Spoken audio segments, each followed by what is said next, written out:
Good morning. Oh, we've not got Bib today. God damn it. Okay, let's bring him back. Where's the Bib? There he is. Hey, all right, Bib. Good morning. How are you doing, Graham? I'm not too bad. Do you know what I'm doing, Bib? And I'm doing it because I want everyone else to do it at the same time. And it's not because I didn't remember to do it before we went live. I'm on Instagram.com/ice cream uploads. I'm clicking on the latest post that says that there are major Blizzard changes afoot. I'm then sharing that to my story so other people can see that video, just because it'd be good for helping the Ice Cream Uploads Instagram grow. I'm doing that because I think that's just a nice thing to do, and not because I forgot to do it before we went live at all. Absolutely logical. Have you done that, Bib? Yes, I have, I think. Nice. What about you guys in the chat that have got Instagram? Have you gone to Instagram.com/ice cream uploads, clicked on the latest post, liked it, and then added it to your story so people have seen it? Maybe you should try that. See how you feel after doing that. Let us know. Okay, you don't have to. You get the idea. Anyway, good morning. How are we all doing? Lotus says, I've never had an Instagram. Today is your lucky day. Do you know what? I've saved you a space. Do you know, you can have one now. I've got you. For today only, we'll let you download it for absolutely free. It's absolutely free to download just for today if you post about us. Yeah, we spoke to Big Marky's Edit at the old Facey B, and all of the other names followed by letters. Marky's Edit, Facey B. Yes, and he's going, yeah, you can get an Insta G on your mobile P. Yeah, there we go. So what's ICU with BB and G on TV? GCSE. I don't think our rap career will ever take off, do you? No. Grounded before we got off the runway. Good morning, though. If you're in the stream, do feel free to let us know that you are here. We are live, even on twitch.tv/ice cream uploads. As you can see on the screen, just kind of there-ish. This is the scoop. It's Wednesday, 3rd November. Nice. That's what I meant to say, not Nember. It's 3rd of Nember. Nice. Almost Dember, where is my birthday? The 3rd of Dember. Exactly 1 month today. So 3rd of December is my birthday. So it's the 3rd of November. Anyway, now we've got that out of the way. Welcome in. This is the UK's #1 video game podcast, if we do say so ourselves. Hopefully we can bring you a show with less technical hitches than we had yesterday. So where Bibby is, that is the beautiful, majestic Ice Cream Uploads studio. Let's go to Big Bib so you can see.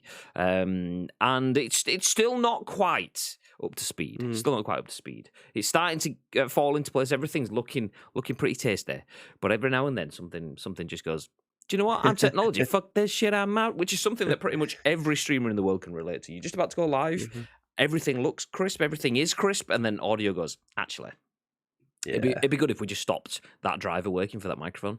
Yeah. Oh, you thought you had your audio levels balanced. Well, all of a sudden, for no reason, your game either just doesn't have any audio at all, or is suddenly loud noises. Well, the biggest F yesterday was me having my mic muted because I didn't want to cough all over it and then forget to turn it on again. But yeah, apart from that, we're looking all good. Hopefully I'm sounding a little bit crispier than this time last week because I'm no longer using the microphone in my earphones like I had to do last week. The Yeti mics is working again on my laptop, so hopefully it'll be a bit of a crisper show than it was last week. It did sound like you was phoning me while I was on a plane. Do you know what I mean? When you get up there and your ears are starting to pop a little bit, the audio's not quite good. It sounds horrific on the other side. That's what it felt like. But now, hopefully, nice and crisp for this Wednesday morning. It's good. I mean, the Blue Yeti mic is a decent mic. It's a good mic. It's a very good mic, actually, if I'm being honest.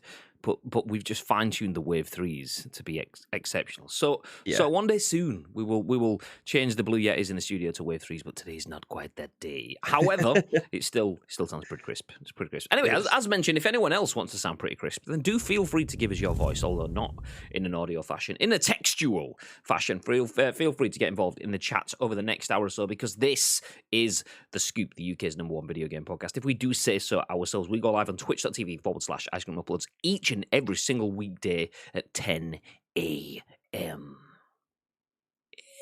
ish. 10 a.m. ish. It's after 11:30. We went live about 20 past 11, so we'll take that. That's a pretty good result for us. I'll take it. That's a win. But yeah, this is The Scoop. We go through the biggest, the best, and the breaking stories from the world of video games each and every single weekday on Twitch. And if you guys are in the chat, we would love for you to get involved. And the reason for that is because we go live on Twitch, but this gets turned into a podcast, a video on YouTube, and an audio podcast that hits iTunes and Spotify and SoundCloud and Google Play. So there's lots of places where people can listen and watch and download and play and pause and rewind and fast forward and do all of that stuff on demand 100,000 times, I will have you know. Over 100,000. We're over 105. Yeah. Well, over 105,000 times. That's all I'm saying. Shout out to the SoundCloud Massive. So yeah, if you are watching and listening to this on demand, we massively appreciate you guys for helping support our content. So yeah, if you're in the stream, make sure you get involved on behalf of all those people that watch and listen on demand. It would be wonderful for you guys to get involved. Give us your thoughts and impressions. We're going to give you our thoughts and impressions. We want your thoughts and impressions. Then we want your thoughts and impressions on our thoughts and impressions. That's kind of how this works. Make sure you get involved in over the next hour or so. Before we do jump into things, we need to give you some reminders. First of all, exclamation mark loot drop. Shout out to Iceman, who probably at this point still doesn't know that he's won a copy of Call of Duty Vanguard, because he wasn't in the stream yesterday when we did the draw in the studio, and he hasn't responded in the Discord yet. So Iceman won the November loot drop, which was a copy of Call of Duty Vanguard. So GG's to Iceman. So everyone else that did take part, that got involved, that had subscriptions over the last month, because we're still well over 100 subs, which is ridiculous for us, by the way. So there was a lot of people in the loot drop. Iceman managed to bag the swag at this time. There will be another loot drop next month, so have no fear. That one will be taking place on the 6th. So just we don't want to take your subs off you. I mean, we do. We obviously want to take all of the subs.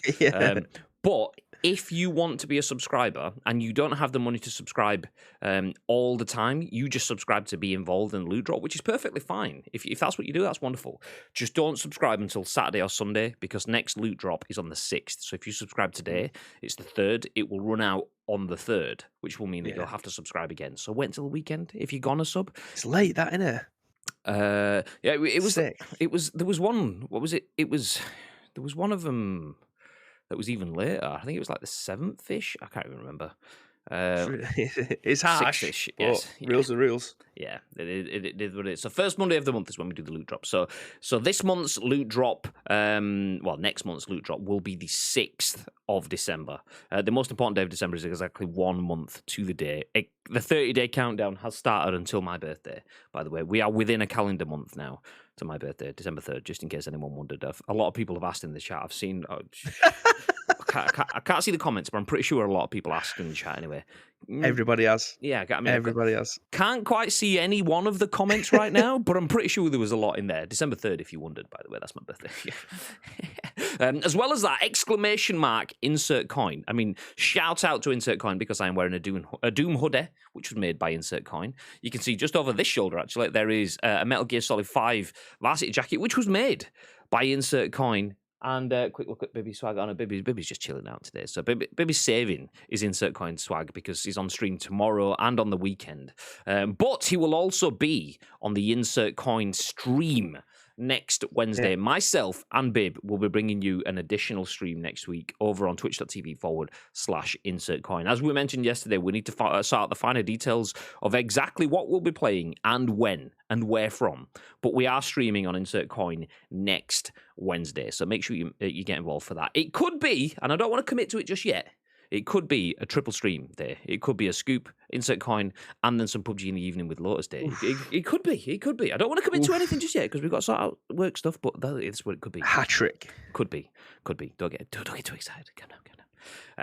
So yeah, make sure you type exclamation mark insert coin if you want to bag yourself any insert coin swag, or just to get the URL for the Insert Coin channel at official Insert Coin on Twitch. Do feel free to join us there next week for your additional potential stream. Nice. So, Mr. Bib, I know that you're. Let me just type it in the chat for you. Exclamation mark UTD. I know you're a big United fan. Massive, huge. I'm talking about massive and huge. How massive and huge did that goal from Ronaldo make you last night? Oh, well, you made me big enough. Let's leave it there. Nice. Oh, shit. To be perfectly honest, I've run out of things to say about him. Like, it's just that volley last night. I didn't see his first one. I don't know if that was any good or not. But I need to stop watching United because every time I do, they seem to come from behind. I sit there and I say to Samantha, they're fucking losing. This bag of shit. I'm enjoying this. I text my granddad. He goes, red bastards. They're losing. Fucking great this. And then something happens and United just turn it on. And that Ronaldo's goal well and truly turned me on last night. It It was a thing of absolute beauty. Like, there's nothing better than striking a volley and catching it perfectly. But to do that in the Champions League, when your team is 2-1 down against arguably the run of play, out of nothing, the ball shouldn't. It was genuinely out of nothing, and he managed to hit a volley like that. Like, that is genuinely what stuff of dreams have made of. And it fucking annoys me that it seems to be him that scores, and it even more annoys me that he's playing for United when he's doing it. But he's fucking. What can you say? It was ridiculous. So I was sat there watching it. The first goal was actually a really good goal, the first United goal. We'd been playing absolute dog wank throughout the game. Paul Pogba got substituted off when Scott McTominay had a yellow card and had then a warning after his yellow card. So the ref was like, if you fart in the wrong direction, you are going off. And Ollie still took off Paul Pogba because his everything, his distribution, his positioning, his discipline, it was just, there was nothing in his game, just laying passes out into touch into the opposition, just completely heads gone sort of moment. And it was Paul Pogba. He was kind of the one that got a lot of criticism because his mistakes were more visual than everyone else's. But there was just, everything was wrong. Position, everything, the shape was, to say the shape was bad, we didn't have a shape until the last few seconds of the first half. And all of a sudden we were like one touch passing, back heel in the box. Ronaldo just dinks pretty much into an open goal. That's downplaying what he still had to take a touch in his stride and then place a ball between two defenders and pass the keeper into the far side of the net. It was a difficult tap in. It wasn't a tap in, but it was kind of a tap in, but it wasn't. Anyway, so we suddenly woke up at the last few seconds of the first half, and then we woke up. I say we woke up. We didn't even wake up in the second half. It was more a case of the goal was quite funny because Ronaldo came in from our left wing. And he starts like running across the edge of the box. And I'm thinking there's players around him that throughout all of the rest of the game, Ronaldo would have been laying that ball off to someone to try and get a 1-2. And he just kept running with it. And I'm thinking, he's just pissed off. He's like, I'm not giving you this ball because you're going to fucking fumble this. So Ronaldo runs with it for too long. Got into a bit of trouble. The ball kind of bounced into Greenwood, who then kind of like just pinged it up over to Ronaldo, who then just struck it off the volley. It was like, you could see it in Ronaldo. He's like, I'm not passing this ball to anyone because you're not going to do anything with it. And then it just landed at his feet like, ha, ha. So frustrating game, but we got the point that we needed. So that's football. Are you through now? No, we got the point that needed to make it. If we win our next game, we're through. But if without that point, if we'd have lost our next game, we'd have been out. So it was a big change in terms of Guaranteed third then. Yeah. So yeah. Well, it's like Europa League. I don't want that shit. I already won that shit like 1,000,000 times. To quote Bumper from Pitch Perfect. There you go. What does he say? I'm out of here. I'm going to have to get myself some aviators and maybe a collarless leather jacket. Yeah. That's Ronaldo at the end of the game. Anyway. So that was us last night. How are you feeling about your chances tonight then? Is it Atletico? Skeptical. We've lost 2 games in a row. It might even be 3 games in a row now. So I don't know what he's going to do. He needs to play his strongest team, essentially, tonight to have half a chance. Obviously, we've got PSG in our group. Like, they're a very, very good team. I don't know. I genuinely don't know because the way that we're playing at the moment is terrible. We are creating chances, but we haven't got a striker, and our defense is just falling apart. So I don't know. It wouldn't surprise me if we got beat tonight, put it that way. Genuinely wouldn't surprise me. I know it seems to sound shit because of the team that we do have, but it genuinely wouldn't surprise me because De Bruyne has not been playing well. And he's kind of the ticking heartbeat. Bernardo has been. So I don't know. God. He's finished, mate. It's not finished. He's 28.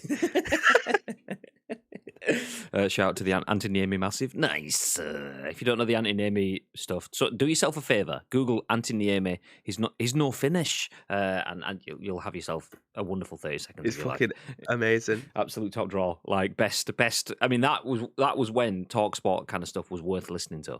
It wasn't even worth listening to then, to be fair, but that made it kind of worthwhile. Anyway, do you know what? We'll put a pin in that. We'll put a pin in the football chat. Let's start talking about video game news. That's what we're all here for. Actually, before we do, Vern, what are your thoughts last night? Quick summary. What did you think? Let me know. I do see Vern dropping alert. Thank you very much. If anyone else is around dropping alert, we appreciate you very, very much. Massive shout outs to all those people that do support the streams with the lurks, with the hosts, with the subs, with the subs, all of that sort of stuff. We massively appreciate the subs. Thank you for the subs. Where did we get to? It was a decent tap-in, to be fair, says Tira. Exactly, decent tap-in. It was a bit more difficult than a tap-in, but it was kind of also a tap-in. But it was only a tap-in because of exceptional play, dragging defenders out of the play. Still, anyway, you get the point. Anyway, shite goal, don't know what you mean, says Lotus. Shouldn't have counted. Get out of here. A great point away in Europe, and Ronnie is the go. On to the next one. Nice. Speaking of on to the next one, let's jump on to the next bit of news for you Scoop listeners. Obviously, you guys tune in to find out what the biggest, the best, and breaking stories of the world of video games are. And today's lead story you will have seen on our social media posts is that there are big changes at Blizzard. Blizzard co-leader Jen Oneal is stepping down after just 3 months in the role. So Active Blizzard have had kind of a difficult period, and that was kind of came to, not to a head, but there was a big change 3 months ago when J. Allen Brack left. He was replaced by, was it Mike? I can't remember. Oh, do you know, it'll be in the article. He was replaced by 2 people. Anyway, one of those two people that was there to save the sinking ship has just jumped overboard. So, okay, is that a good sign? We'll go through the story and we'll give you all the details. We'll let you guys make up your own minds. And then we'll jump into other stories, which include Overwatch 2 and Diablo 4 have been delayed to at least 2023. Hasn't Overwatch 2 been delayed before? I don't know. I think so. Well, we'll go through that. I mean, sticking with Blizzard there. So obviously we've got staff changes and now game delays. Could they be related? We'll go through, give you all the information. After that, we'll start talking about Marvel's Avengers. We did cover the fact that they had XP boosts added to the game a few weeks ago, and it wasn't a very good move. It was criticised heavily. I will say, shit to put XP boosts in the game when your game is criticised for having no end game, no product, and what you actually do is add the XP boosts and stuff in there. But GG's to the fact for the fact that they've actually turned around and realised the error of their ways and removed those paid consumables now. We'll go through that when we get to that story. And then finally, one for Bib. PC Gamer have a story that Resident Evil Village will be getting some free DLC. So if you've not seen Bibby shit himself on screen, not on stream even, not literally by the way, although maybe you never know, but then you got a good chance. We got to see some of that on the weekend when he was playing Visage with Mrs. Bib. Well, we get to see him crapping himself on stream for your viewing pleasure again pretty soon as we get some new Resident Evil DLC. No clue what or when, says the tagline of the article. So we'll go through whatever information there is on that. But for now, Bib. Yes. Blizzard, just 3 months ago, hired some people to steady the ship. Mm-hmm. Did that fill you with any form of confidence? It was a sinking ship, and it was sinking fast. They had to make some decisions, and I think it hasn't necessarily paid off. Well, it gets even worse. Yeah, that's it. Yeah. As you can see, I say you can see, you can't see because it's not on the stream. There we go. You can see now. Matt Wales at Eurogamer has this story. Blizzard co-leader Jen Oneal stepping down after just 3 months in the role. Mike Ibarra to lead Blizzard effective immediately. So Jen Oneal, who joined Blizzard as a new co-leader back in August, has announced that she's stepping down from the role and will leave Activision at the end of the year to explore how I can do more to have games and diversity intersect. Oneal, formerly the boss of Crash Bandicoot Insane Trilogy studio Vicarious Visions, was hired as Blizzard co-leader alongside Mike Ibarra following the departure of Blizzard President J. Allen Brack, who left amid the fallout from the state of California's ongoing lawsuit alleging sexual harassment, discrimination, and a frat boy work culture at the company. Quote, I am not doing this. I'm doing this not because I am without hope for Blizzard, O'Neal wrote of her decision to step down on Activision's website. Quite the opposite. This is a quote, by the way. I'm inspired by the passion of everyone here working towards meaningful, lasting change with their whole hearts. This energy has inspired me to step out and explore how I can do more to have games and diversity intersect, O'Neal continued, and hopefully make a broader impact that will benefit Blizzard and other studios as well. While I'm not totally sure what form that will take, I am excited to embark on a new journey to find out. Ibarra will now lead Blizzard. Oh, there we go. So that's the other dude. I get you now. Mike Ibarra will now lead Blizzard effective immediately, and O'Neal will transition to a new position within Activision before leaving at the end of the year. O'Neal says she'll spend her remaining time at the company determining how to utilize a $1 million US grant Activision has agreed to give to non-profit organisation Women in Games International, which, quote, cultivates and advances equality and diversity in the global games industry, and on whose board O'Neal serves.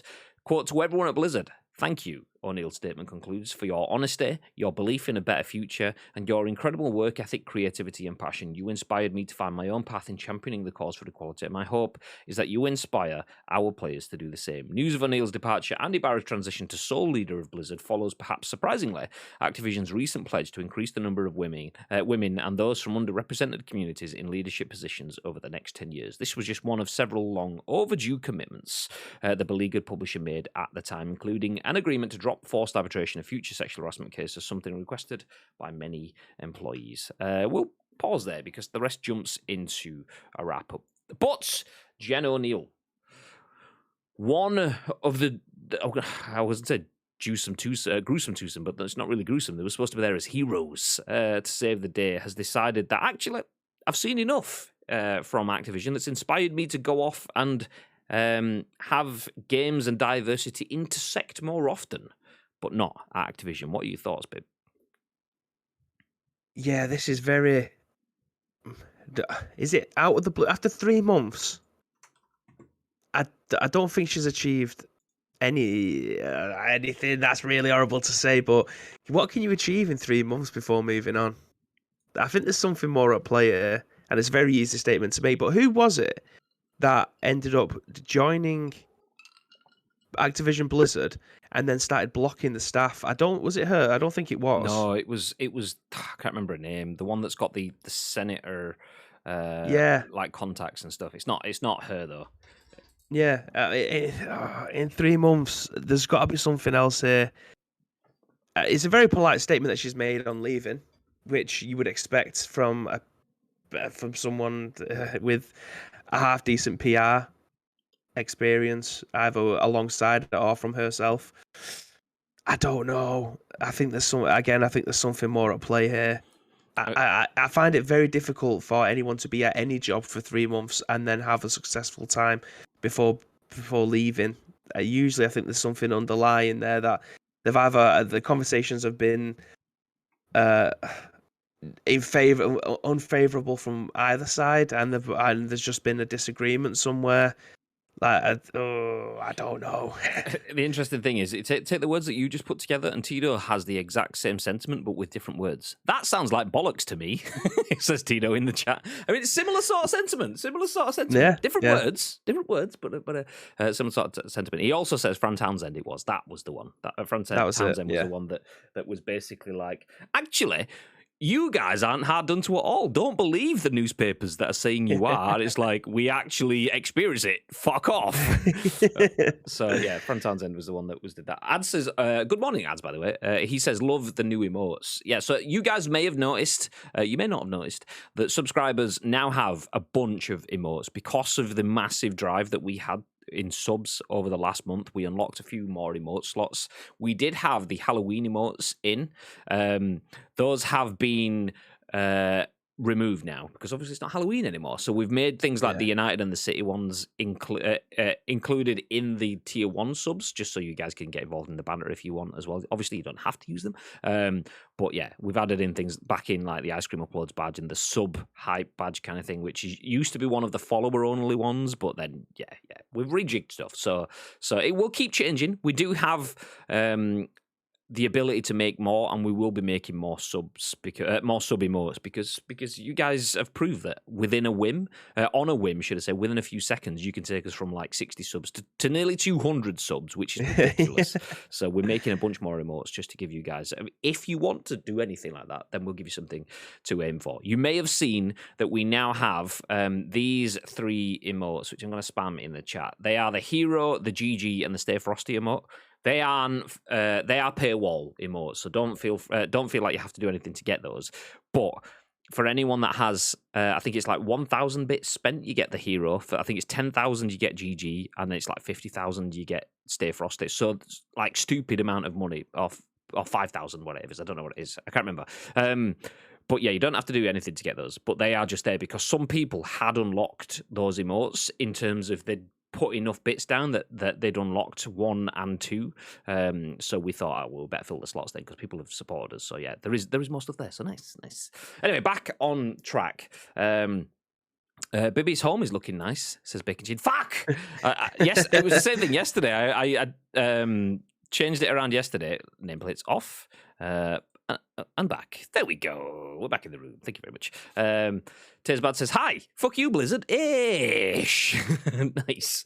Yeah, this is an interesting one. Stepping down after 3 months is interesting. And there's all sorts. We can ever know what this is because a press release is a press release. It's how can we say something that makes the employee look good and makes the business look good? How can we mutually benefit from this? And that's what all leaving press releases are. Some of them are weird, and some of them come through weird avenues. Some of them come without any real notice, and some of them just basically go, "Oh, so yeah, this guy's left. Nice, thank you for your time. Bye."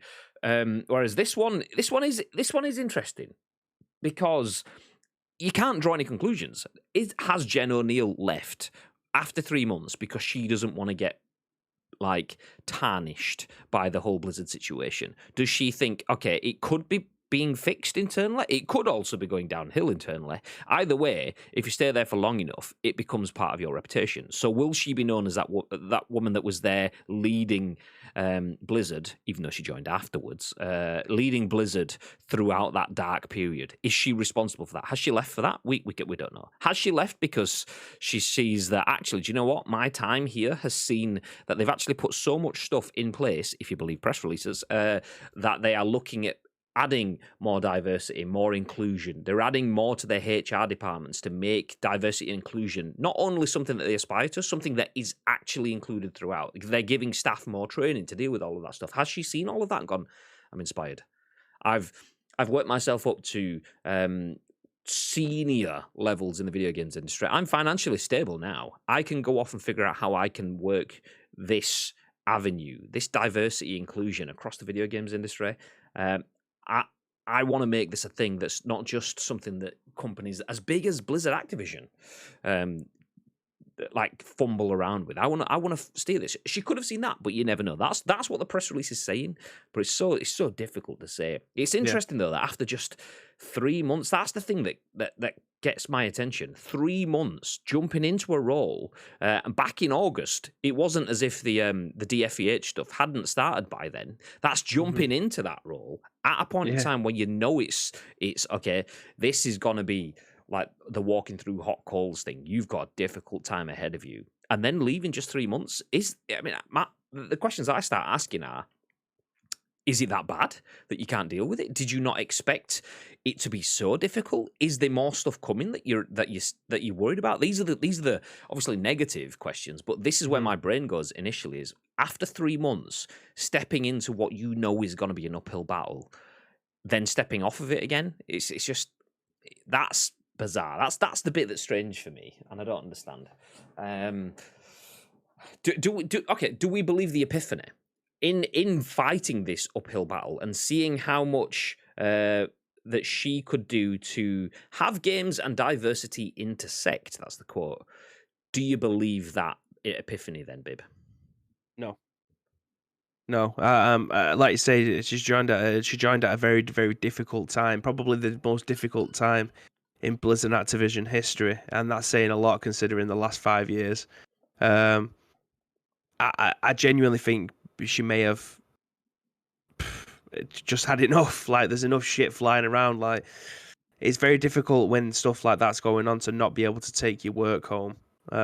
So I imagine she's probably not slept very well, and you're just constantly on the phone to people they're especially of a global company like that. It could be that all the different time zones and people have. I don't know. I don't know. This is all purely speculation. I'm just trying to think of everything that could have potentially come to this kind of decision, because I imagine it's not a decision that you can make easily. Like, the amount of money that I imagine she would have been on isn't anywhere close to the amount of satisfaction that she probably would have been getting from the job, and it's very difficult to try and say, oh, it's like when footballers are having a rough time, they haven't scored in a couple of weeks. But don't worry about it, they're earning £300,000. It doesn't work like that. If you're a professional, the job kind of comes first. If you are very good at your job, you'll get paid accordingly. It's just the way the world works. You can compare it to doctors or footballers or athletes or influencers or whoever. If you're good at your job... It's amazing how much people forget that sort of stuff, though. Yeah, I've got 6 million in the bank, and by the end of the year, I'm going to have 9 million, and by the end of the year after that, I'll be 15 million-ish or whatever. And it's like... But the money, once you've got it, becomes kind of irrelevant. And anyone will, you think of when you first started out in your jobs, like your very first job, working minimum wage, maybe below because you were 16 or whatever, probably retail sort of stuff like that. And then as your money goes up, you don't suddenly think, well, I'm more happy with myself and everything around me. It's like, no, I'm progressing. And yeah, like you say, even though she's probably big money at CEO sort of level of Activision, it's not just a case of, I mean, I don't actually know what the role was, so CEO level-ish, I'll put it that. It's probably in the article, but I don't have it in front of me. So when you get to that sort of level, you almost live within your means, don't you? If you've got extra cupboards in your house, you fill them. You don't need them, but you fill them. You just do. I'll put that in that cupboard. Yeah, I'll save that, and I'll have 2 of those as well. And so the money kind of becomes secondary, even though it's obviously very nice to have. Like you say, the happiness around it. Yeah, I don't doubt that. That's a big part of it. But how do you, as a leading employee that is female, in a time when females are the center of the conversation because they have been anything but the center of the thought process over the last few years, how do you just go, yeah, I'm not enjoying working here, actually, I thought it was going to be nicer than it was, and it's horrendous? How do you leave and say that without adding pressure to your colleagues? Because it's a different sort of thing. Like all the harassment and the frat boy culture, the discrimination that went on before, is different from someone that's actually going, do you know what, this job is just stressful and I don't like it. It could have just been that, but if she said I don't enjoy working here, then it adds pressure to the people that she might have enjoyed working along. So it could just be that I took on a challenge, it was nasty, so I've left it. Yeah, I mean, I think when people go into jobs that they are well out of their depth, they'll realise pretty fast, regardless of how much you're on, how deep that you are in something, and you may not necessarily like it. That's the working environment. Do you know what I mean? I say working environment, I don't just mean at Activision Blizzard. I mean genuinely when you go into a job. I imagine there's probably people in the chat that have been in a job, that have applied for a job, got there and realised that it potentially isn't for them. So you leave. This is a little bit different. Someone's coming in at a CEO level. I don't know her levels of experience in working in these roles before and what she did beforehand, but going into a level like this at a company that is making headlines left, right, and centre for all the wrong reasons, and then leaving 3 months later, that's not a very easy. Well, I'm saying it's not an easy decision. This could have been the easiest decision of her life. I fucking hate it here. It's an absolute shit show. There is fires that I need to put out left, right, and centre. I genuinely can't do this. This is way above me. It's just not what I want to do. I mean, I'm saying this above her, it could be below her. I mean, she might not be used to dealing with this kind of shit. Trying to put out fires that, one, she didn't create, 2, she has got no idea how to be able to put them out. So why would she want to be able to deal with that? This could be, we're looking at it from a difficult decision to make. It could be the easiest one.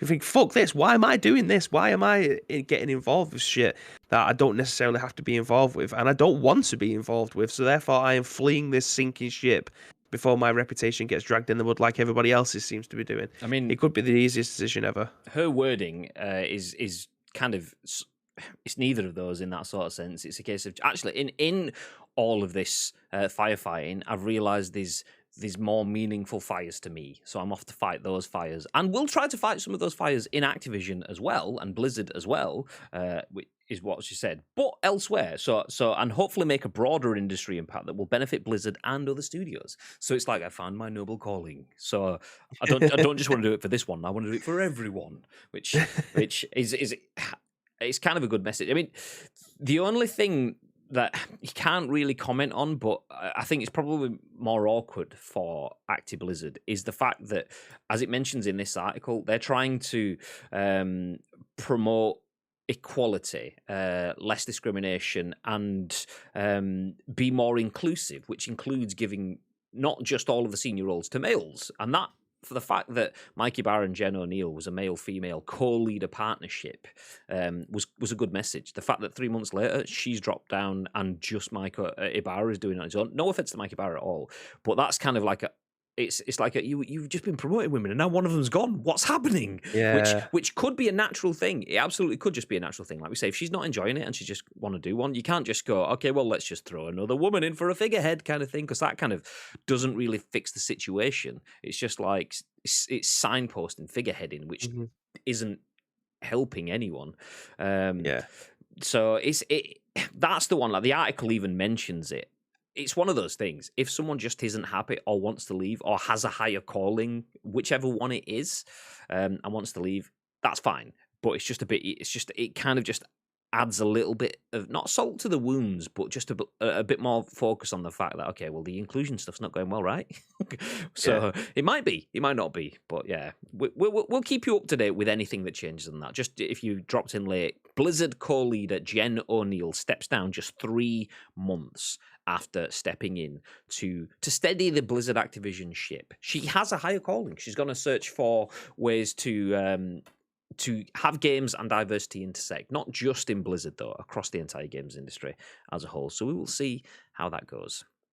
I mean, I think you'll be hard pushed to try and find anyone to be able to bring in, regardless of who they are, to be in a position where they're having to deal and put out these many files. Fran Townsend, mate. Oh yeah, okay, yeah, because that's going really well. Yeah, if there's anyone you want to kick out at this point, just boot Fran Townsend. Yeah, keep Jen Oneal there. Mrs. Lotus says scoopty scoop and dropped a host as well. Thank you very much for the host, Mrs. Lotus. She says when your money goes up, your bills go up. Exactly, that's the thing. You get used to living within your means, so you might get yourself a big wage, but then you've got yourself a nice house and a bigger car and more expensive insurance and blah, blah, blah. So yeah. David says, I don't know why, but I had Harry Hill from when he did TV ad break bit going through my head. Did she jump or was she pushed? There's only one way to find out. Fight! But there was another way actually. So no, David. No. Live Action Pixel, good morning, afternoon now. Good afternoon. How are we doing today? Just. 7 minutes. We were in the morning. We'll take it. 20 past ish. Nice. 20 past 11. Nice. That's full on 10-ish. We'll take it. Okay. Moving ahead. Still sticking with Blizzard though. Our second story of the day is from Tom Ivan at VGC. And Overwatch 2 and Diablo 4 have been delayed to at least 2023. So not 2022. Overwatch 2, which we've been talking about for about 2 years already, is now not out this year, not out next year, but out the year after. That's quite a long delay. As we jump into the article, the tagline says 2 highly anticipated Blizzard games have pushed back. Have they not been pushed back? Did the games push back? What were they pushing back against? I don't know.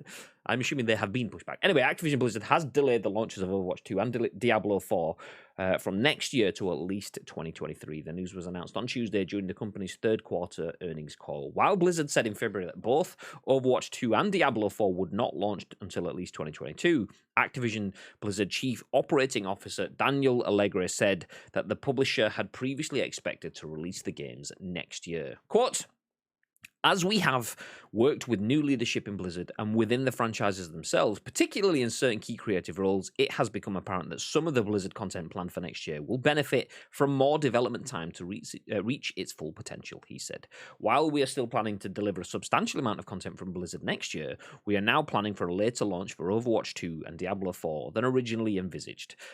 These are 2 of the most eagerly anticipated titles in the industry, and our teams have made great strides towards completion in recent recent quarters, he continued. But we believe giving the team some extra time to complete production and continue growing their creative resources to support the titles after launch will ensure that these releases delight and engage their communities for many years into the future. These decisions will push out the financial uplift we expected to see next year, but we are confident that this is the right course of action for our people, our players, and the long-term success of our franchises.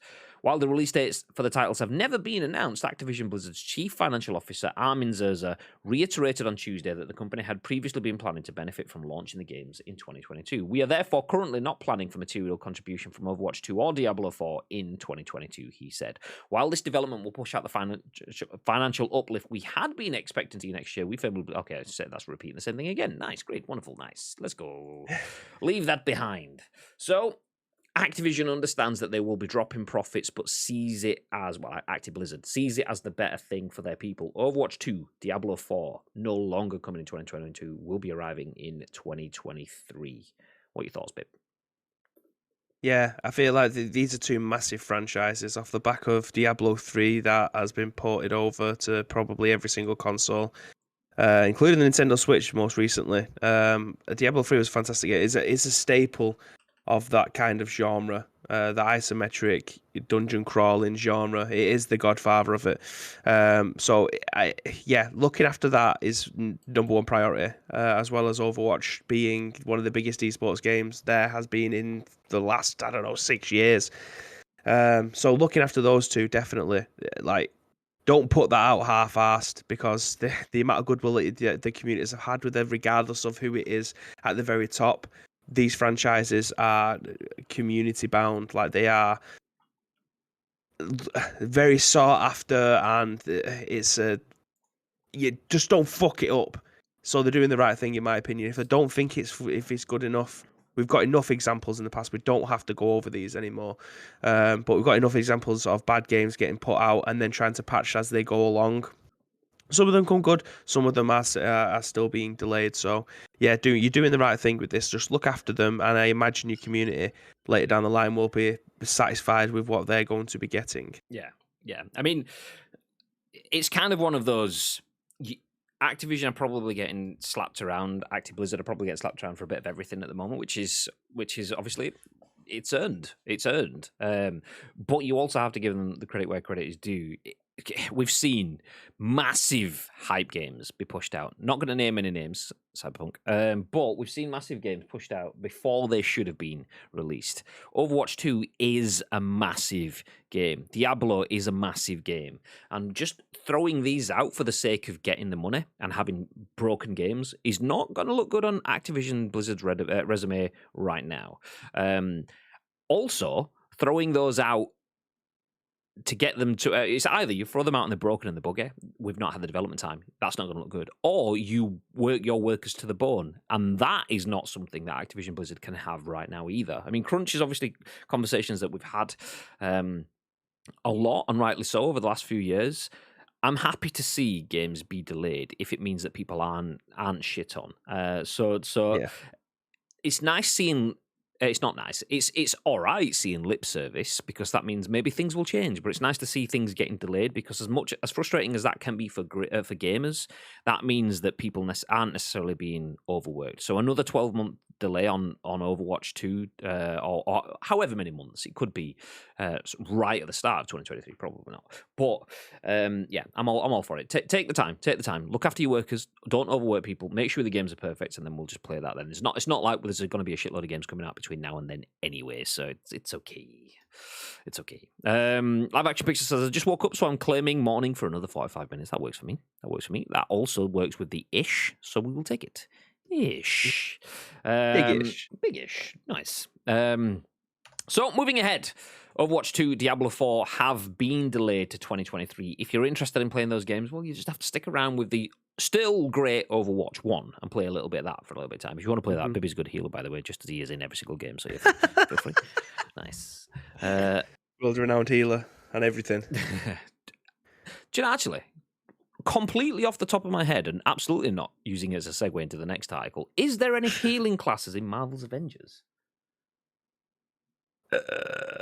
Your guess is as good as mine. I haven't fucking played it. I don't know. Anyway, speaking of Marvel's Maybe. Avengers, Tom Ivan at VGC says Marvel's Avengers is removing paid XP boosts following fan criticism. Paid consumables were controversially added to the game last month. Square Enix and Crystal Dynamics will remove paid XP boosts from Marvel's Avengers today following a backlash from fans over their introduction to the game. The ability to buy XP and resource collecting boosts with real money was controversially added to the game in October, just over a year after Marvel's Avengers release. Consumables can be used to temporarily boost the amount of XP a player gains or increase the number of resources they collect while playing, essentially acting like an accelerator to ensure faster progress. The ability to purchase these with real money angered fans of the game, who said its developer and publisher had gone back on promises that paid microtransactions would only ever apply to cosmetic items. Following criticism of the move, it was announced on Tuesday that paid consumables will be removed from the game by the end of the day. Quote, "We apologize for not responding sooner to your concerns about the addition of paid consumables in the marketplace," reads a message posted on the game's official Twitter account. "We introduced them as an option for an evolving player base and did not see them as pay to win since they don't offer power directly. After considering your feedback, we have decided that by the end of the day today, we will remove hero catalysts and fragment extractors for purchase. They will continue to be earnable rewards, and those already earned are still usable. We hope this can be the first step in rebuilding your confidence in us as a team," the message added. "It continues to be our goal to make the very best game possible." During a presentation for the game at E3 2019, senior community manager Megan Marie stated, "Our promise to the community is that we won't have random loot boxes or pay-to-win scenarios." This statement was met with loud cheers from the audience. The following week, Crystal Dynamics studio head Scott Amos told GamesIndustry.biz, "The idea from the beginning is that we want you to be able to customize your hero, how they look, how they play, the gear they have, and how they use it. Your Black Widow could be different from my Black Widow, just a little, maybe a lot, depending on what you favor and how you unlock things. In terms of how we monetize, we'll have cosmetics, no gameplay paywalls. The pledge remained right up until launch." A blog post written on the game's official website in September 2020 stated, "We've committed that content purchasable with real money in Marvel's Avengers will be aesthetic-only editions, which will ensure we can keep the game fresh for years to come." In September, Marvel... Actually, do you know what we didn't... It came out in Game Pass. Nice.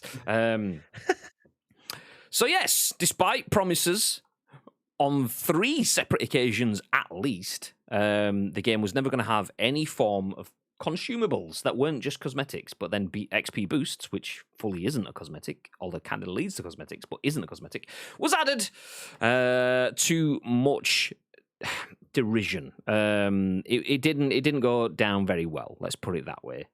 Is derision a word? It is now. We'll go with it. Nice. And do you know what? This is the bit I was saying as we started speaking about it. Then I realised I was going to give my thoughts and impressions a little bit early because we had 3 stories to get through before we got to this one, or 2 stories to get through before we got to this one. It sucks that they added this in. Marvel's Avengers has been such a patchy game for Crystal Dynamics and Square Enix. It's never hit the heights that it should have done. They've added DLCs like the Black Panther DLC and never added trophies into it just because they didn't. Why? Why would we add actual trophies that lots of the video games industry adore? I mean, I'm not a big fan of trophies, but people do love trophy hunting. Let's just not bother adding that to some major figurehead DLC just because. So they've been lazy with certain content, but been very active with adding XP boosts when it was massively criticised. That's just shit situation. However, I will give them their dues. They did. You can see the logic with them saying it's not paying for a cosmetic. I mean, you can see their logic. Do I agree with that? I don't, but I can see their logic in it. That it's you're paying for. No, they're saying that it is paying for a cosmetic, not anything else. You are paying for the XP boost, which helps you unlock cosmetics. Okay, it's an extra step. I can see what you're getting at. I don't agree with it. But, you know, fair play to them for removing it. And when they put the message out, it took them a little bit of time, which probably needed everything ticking and signing off and getting Marvel involved and getting them agreeing, Square Enix, Crystal Dynamics, making sure that the potential forecasts for profit agreed and the loss that they will have by cancelling that was all something that the rest of the teams could stomach. And then once they got the green light, killed it within a day. That sort of stuff. I do tip my hat to them. It was a shit situation that you put us in the first place. We shouldn't have been there, but you fixed it. So I'll give you some props for that. Anyway, that's my thoughts. What are your thoughts, babe? Yeah, I'm going to come with this. I do tend to give things and people the benefit of the doubt. but with this one, I want to know how many people actually picked up this subscription or this XP boost. Like, how many people paid for it? Because it could be that nobody really picked it up, and it's just something that was hovering over them as a negative, and it wasn't beneficial to them because they wasn't getting as much money as they possibly projected. Because again, it's a game that there may still be thousands of people playing it, but it may not have been hundreds of thousands that they originally anticipated. I've heard a lot of people say that they wish that the Guardians game that's out now would play like the Avengers game, because it would be a lot more fluid. I understand that, and I can see that the Avengers game does look a little bit janky compared to that. But that's just the way the game has been designed. Like, you can't do anything about that. But having something in there that nobody wanted in the first place, and then nobody's picking it up, and now them removing it because they think and they're saying that due to community backlash, like, for all the dodgy stuff that they've done with this game in the past, I'll be a little bit skeptical about the reasoning. I don't think it's necessarily something to do with it. I imagine the community backlash is absolutely something to do with it, but I don't necessarily think that is the only reason. I think that not many people have picked them up on this XP boost and paid for it. Therefore, it's not worth them continuing to get bashed for it. And they think, do you know what? Fuck it, pull it, and we'll just say it's because of you guys, and then laud you guys as the heroes, and then therefore we'll get lauded as the heroes. So I don't think it's as black and white as this. And that's very rare for me to be able to say, because, again, I do like to give the benefit of the doubt to everyone and everything. But with this one, I don't know why I just can't let it slide.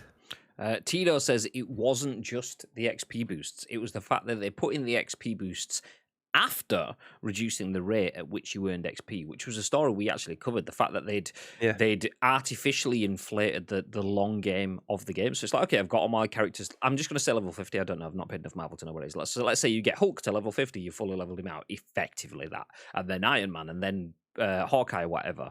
They made it so that sort of grind playing through... leveling up your characters took longer to get the XP, so therefore they artificially lengthened that to give it more of a shelf life, not creating a proper end game situation or something where you can use those max leveled characters, but just making it harder to get there. And then going, actually, if you liked the way it was before, you can pay for that. So yeah, Tito's comment says it wasn't just the XP boost, it was the fact that they put in the XP boosts after reducing the rate at which you earned XP. Latest controversy is they've changed a load of gear, removing perks to make upcoming raids harder and forcing you to use gear earned in specific modes. See, that sort of stuff is more like balancing things. Like, if it's stuff that you earn in a specific mode, is that stuff that's hidden behind a paywall? Because if it is, then that stuff's shady as shit. If it's not, then there is logic to that. The downside is by that was gear that you may have had before, whereas if you didn't have that knowledge and that access to that gear, then that might be, in the first place, then that might have actually been a better way of going to an end game. You've built up, you've gone through these modes, you've earned this gear, and then you can take it into the raids, which gives those modes and stuff a little bit more use. I don't know, I've not played it, so that might not be correct. So it could be a case of, I mean, me reading that they're balancing the game there by removing change the gear that removes perks and stuff to add more balance, to give more longevity. So effectively slowing down a game that may have been too fast in the first instance. The downside is that when people get used to that pace, people don't want to slow down a gameplay. So for existing users like yourself, it might be a shit situation. For new users, it might actually be a better situation. I don't know. I've not played it. I can't comment beyond that. I'm just adding general reasoning. The same as what they did with Assassin's Creed, isn't it? You don't have that much time to play this 80-hour game, then you can pay for XP boosts, and you can get you can level up faster. You can get your better gear and your better attire and your better strata and your better skill trees a hell of a lot quicker. I understand that. I don't agree with it, but it's got some sort of logic behind it. Whereas this, I don't think it has the content for you to be able to have a super fast XP boost, because you'll get to the end of the campaign and be like, oh, okay. I suppose I'll run through it with Black Panther this time, or Captain America this time, or Hulk this time. Like, the worst thing is like Assassin's Creed has already been slated for it, but have never said they wouldn't do it. It's just like, well, we'll do it, and we do it, and you don't like it, but we're going to do it anyway until the point that they stop doing it. Eventually, I can see them going, actually, do you know what? We'll just make actual content rather than making it more difficult for you to do it, and that'll be nice. So they were already doing it. Avengers didn't have the content and thought, okay, we can just Assassin's Creed this and just make it more difficult and longer, and we'll get extra money from it. People will then have stuff to do, and everyone wins. They get things, we get cash. Everyone's happy. Result. That's not how it works. That's not how it works, especially after. I mean, Ubisoft and Assassin's Creed, I'm not a fan of that at all. I think it's lazy as feck, if I'm being honest. To put it bluntly, it's disgustingly lazy and exploitative. That's what it is for me. Yeah. Putting it in harsh words. But Ubisoft have never said they wouldn't be doing that. It was something that people found in their Ubisoft game that was always meant to be there. This was added in going against multiple pledges that it wouldn't. So that's kind of where the difference is in there. So that's shady as feck. At least they've reversed it. But as Tito says, a lot of content creators stopped producing content. So have they reversed it because, like Bibby said as well, maybe content creators aren't producing content because it's shit. Maybe users aren't buying it because it's shit.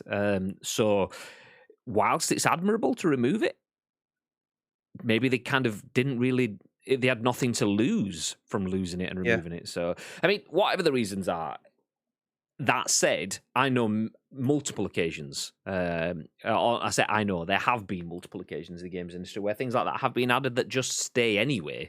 So it could be a case of, well, we're going to double down and stick with this. They could have done that even with content creators moving away, and people maybe not, we don't know, maybe not buying the content, but they did remove it. So that does deserve some sort of recognition.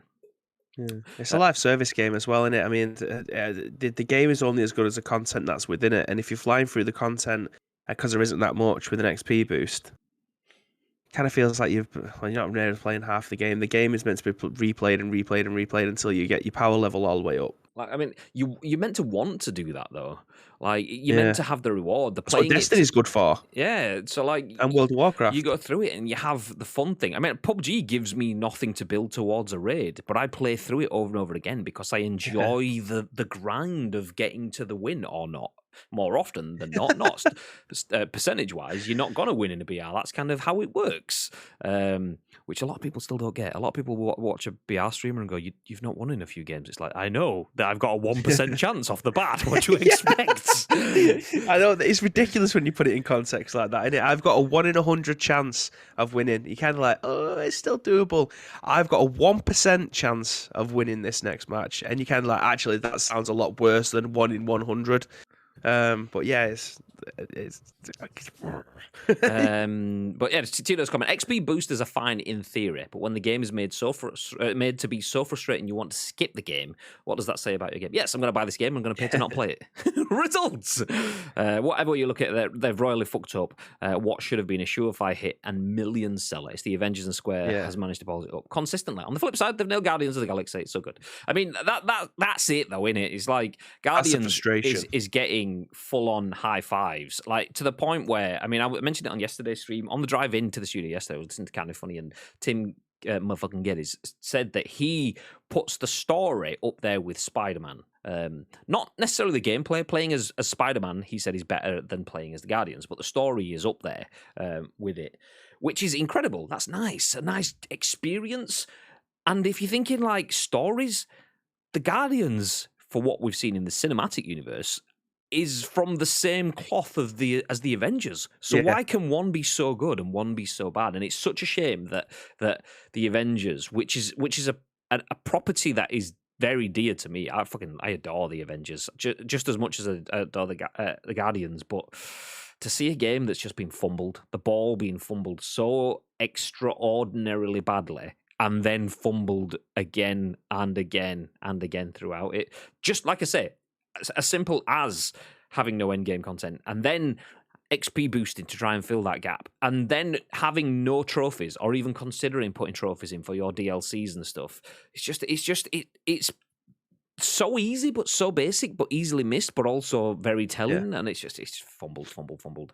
So yeah, hopefully we've had the broken egg omelette that is Marvel's Avengers. Let's hope they go for a Marvel's Avengers 2 that has no form of continuation from the first one, so that people can start again, and hopefully it takes a few moves out of the Guardians book.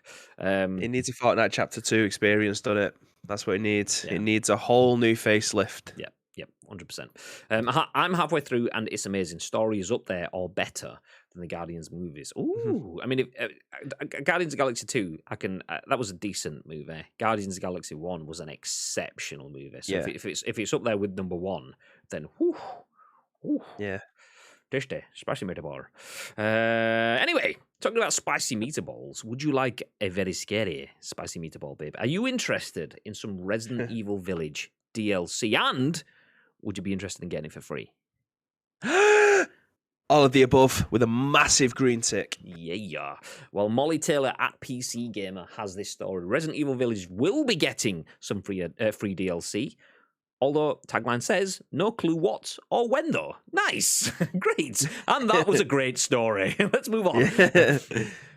No, Capcom is set to release some or all of its DLC for Resident Evil Village free of charge, according to the company's recent annual integrated report. The corporate document is pretty long, mostly detailing the previous year as well as future plans for the publisher, but one paragraph in particular mentions free DLC for Resident Evil Village, along with Monster Hunter Rise. Thanks, the loadout. Quote: "We will drive our customer management to understand the playing trends and preferences of users, while also building a business model for online operations, taking into account the situation of our free additional DLC for titles such as the Monster Hunter Rise."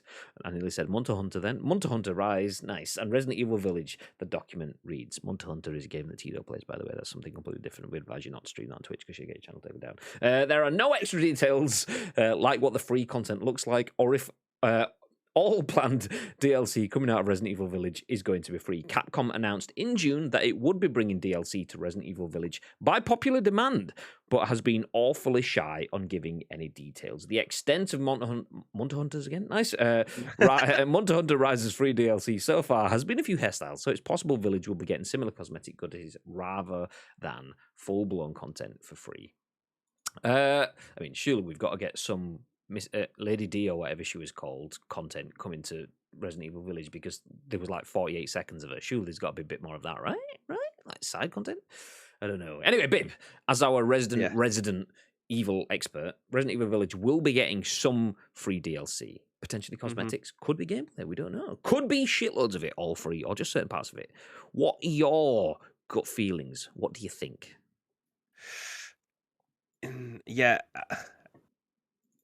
I don't know if the boat has sailed on the Lady D stuff, because they're not like say an origin story. I imagine an origin story of her story would have sold quite well if it was something that you would have to pay for, even if it was just like, I don't know, the end of Zoe DLC from 7, or No More Heroes from 7, just like an hour and a half campaign, just something that's tacked onto it, just explain a little bit more about what had happened in a different timeline away from what you was playing through. Something like that would have been pretty cool. I genuinely have no idea what this DLC could be. I didn't know if it was going to be something, again, prequely, or something that would have been happening alongside. But then thinking, something that was happening alongside was the little Chris campaign that he played through that was very Doom-esque, where it was just waves and waves and waves of the undead and werewolves and shit coming at you, and you were just blasting them all, making your way into the castle and shit. Like, all of that stuff was played in there, so I'm just genuinely racking my head about what he could potentially be. I'm sure she was called Rose, his daughter, Ethan's daughter. Maybe at the end, obviously Rose is like, I don't know, 16 years old, rather than being the baby that she was during the game. Maybe it's something to do with that, but I definitely thought that would be a different game they'd lead on to, rather than it just being DLC. Who knows? But it's been given away for free, so I don't care regardless. I mean, I'd have bought it. It's not a problem. But yeah, it's free DLC. Monster Hunter as well. That's obviously something that we're glossing over. No. I'd never played it. Never played it. Sorry, I did play it. I played a demo of it, and I didn't know what the hell I was doing. It just took forever for the monster to die, so I was like, I'm not doing this right. I'm here hunting. Where are the munters? I'm beating the fuck out of this dinosaur-looking thing, and I thought, isn't that Pokemon where I have to throw something at it to catch it, or do I get a lasso out and catch it that way, or do I just need to kill it and then it'll go into my inventory? I had no idea what the hell was going on, so I just kind of give up on that pretty quick. Um, But yeah, Resident Evil stuff, I'm all in. Give me some more stuff. What I don't even is know where we're going to be on the timeline. what is the history in terms of DLC then? So some of the things it mentioned there is Monster Hunter, by the way, has Mm, had like cosmetics, new hairstyles, and things for your character customization. So yeah, could we get new jackets and stuff for Chris or Leon or whoever's in this one? Has that sort of stuff happened in yeah, Resident Evil in the past, or has it had like say an Uncharted where you get Lost Legacy as an add-on, mm, or The Last of Us where we get the uh, Left Behind DLC. Has yeah. Resident Evil ever done that sort of thing where you get extra missions or side stories or spin-off stories kind of things? Usually, you'd get a spin-off game. And again, I mentioned it before, but they did do something for Resident Evil 7 where it was the end of Zoe DLC, and I'm sure it was called No More Heroes that you played as Chris Redfield, the weird looking Chris Redfield, not the cool looking Chris Redfield that you've seen in Village. So yeah, they have done that, and it has been paid DLC, so you'd have to buy an expansion pass, or you could just buy them separately.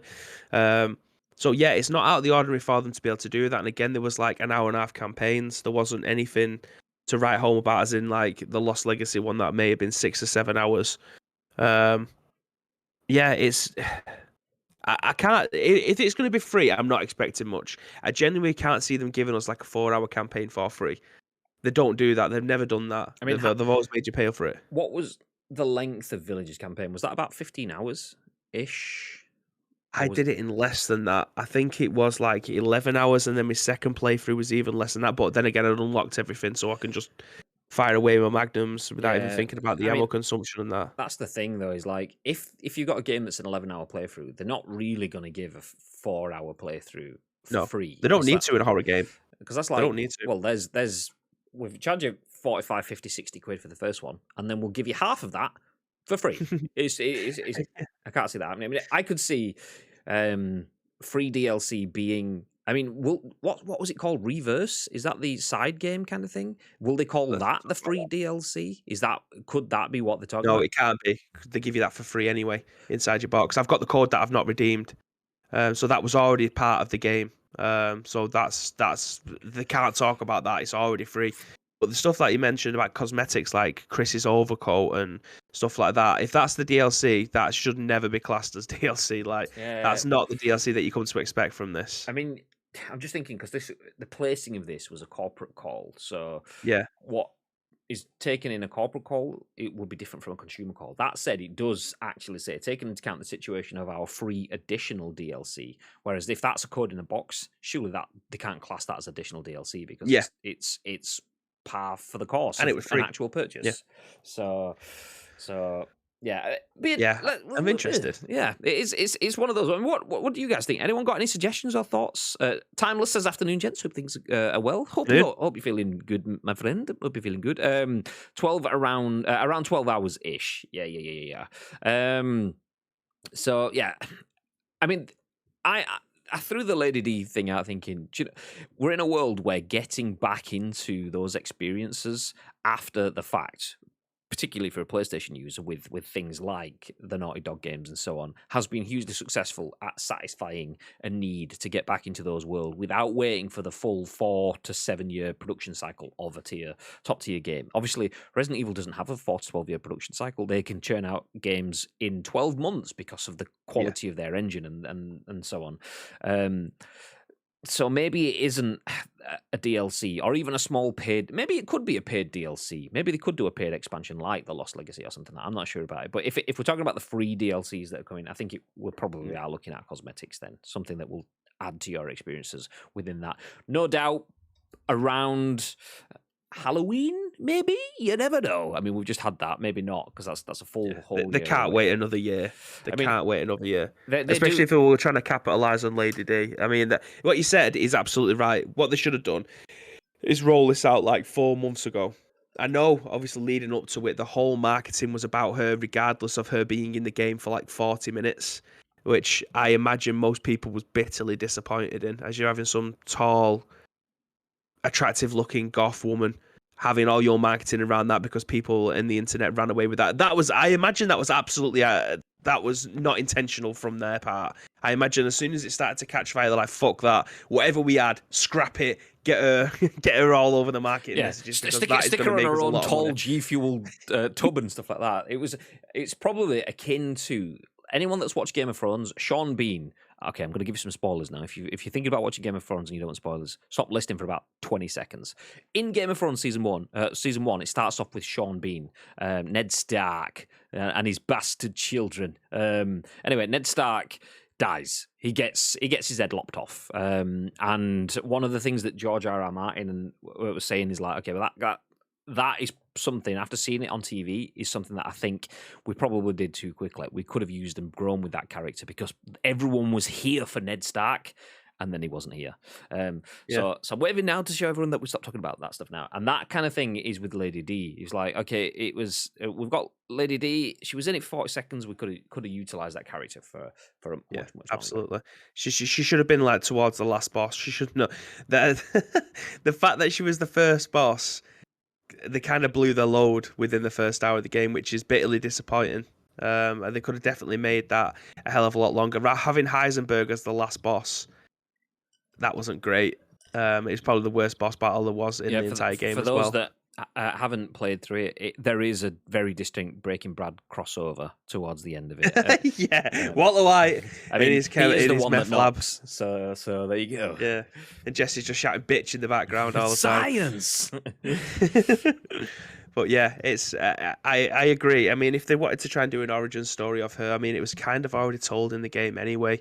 But if they wanted to try and do something of that, that probably would have sold about 4 or 5 months ago. But I don't know if it will now. I think that boat has sailed for that Resident Evil game in particular. I think they're probably looking for something newer. There's still loads of traction about Outbreak. It is ridiculous how we haven't got a Resident Evil Outbreak game. You don't need Outbreak though.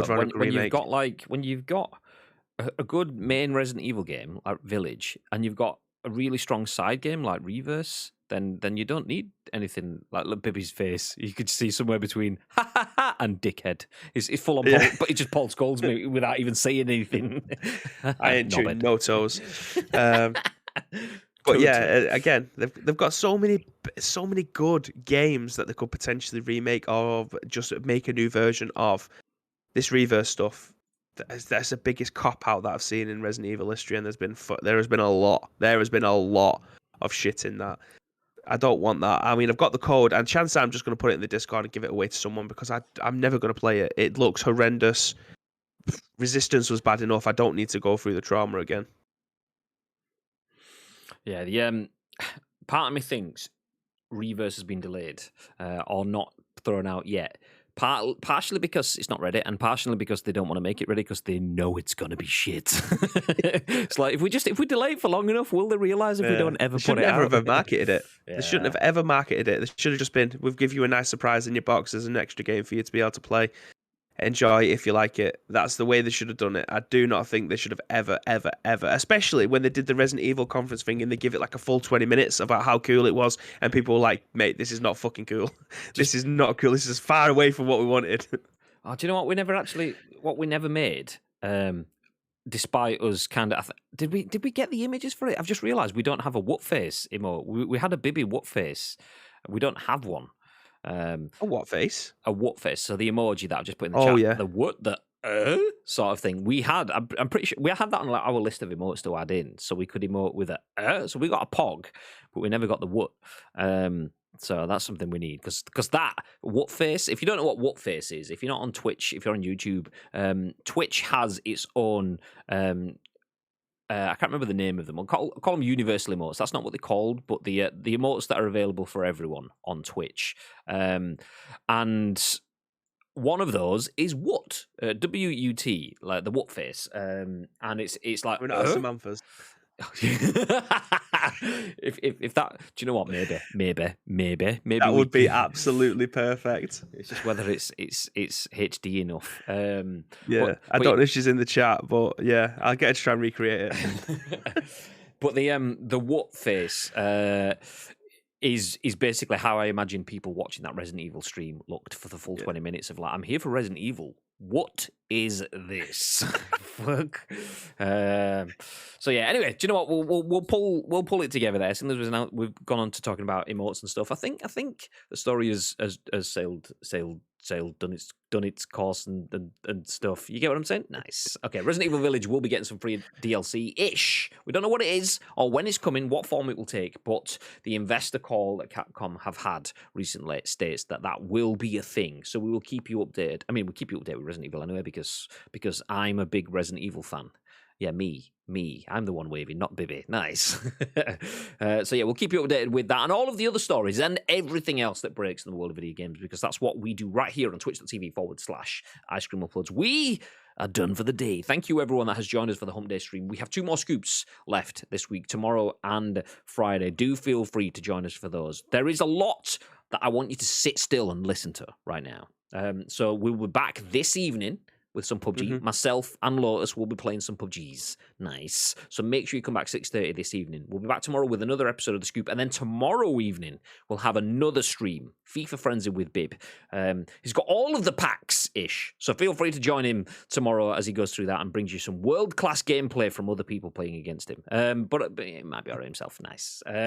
Then we get Scoop for Friday and we're into the weekend stream. So additional content. There is a lot of content coming, but a reminder which leads in to the raid. So a reminder that we are going to be on Insert Coin next week. Next Friday, Wednesday, completely balls the words up in mind. Next Wednesday, we will be on Insert Coin.